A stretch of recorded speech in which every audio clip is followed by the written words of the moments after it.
Et salut à tous les gens, Michel, j'espère que vous allez bien. On se retrouve aujourd'hui pour analyser le Perrier Juice.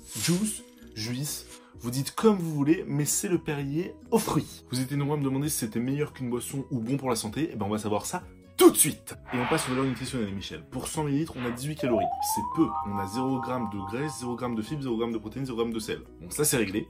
Et pour terminer, on a 3,9 g de glucides, dont 3,7 g de sucre. C'est moins que les boissons comme le Coca-Cola, mais ça reste trop. Et on passe aux ingrédients, Michel. On a de l'eau minérale naturelle gazeuse de 80%. On a des jus de fruits concentrés 15%, c'est pas bon ça. On a du sirop de sucre et des arômes naturels.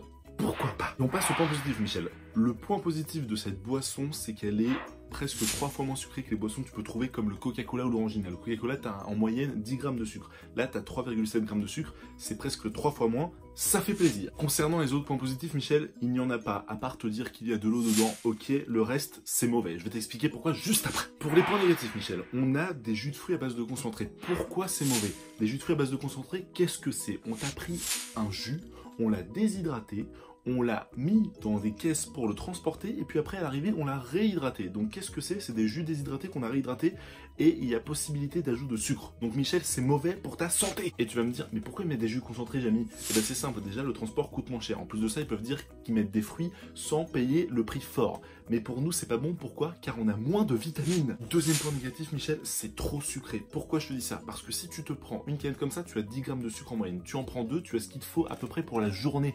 C'est beaucoup trop. 2 canettes pour la journée? Est-ce que tu vas prendre que ça en sucre dans la journée? Je ne pense pas. Et on passe à la conclusion, Michel. Cette canette peut être utile, pourquoi? Car elle peut te sevrer du sucre. C'est-à-dire, si tu passes du Coca-Cola à l'eau du jour au lendemain, tu vas être frustré car le sucre est une drogue. En mettant cette canette entre le Coca-Cola et l'eau, tu verras que le sevrage se fera beaucoup plus facilement. Ça ne remplace ni l'eau ni les vrais jus de fruits car c'est des jus concentrés et c'est trop sucré.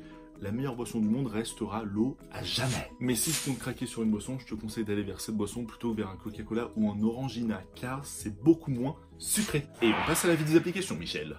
Alors, je scanne. Excellent! On a une note de 39 sur 100, médiocre, selon eux, un peu trop calorique, un peu trop sucré, pas de graisse saturée. Donc ils sont d'accord avec nous, pour le coup l'application dit vrai, et ça fait plaisir. Voilà Michel, cette vidéo est terminée, j'espère qu'elle t'aura plu, et j'espère qu'elle t'aura éclairé concernant cette boisson, si tu dois la consommer ou non. Si tu as aimé cette vidéo, tu peux lâcher un pouce bleu, tu peux t'abonner, et tu peux la partager avec tes potes. Et bien évidemment, on se retrouve très bientôt pour analyser un nouveau produit, et ça fait plaisir.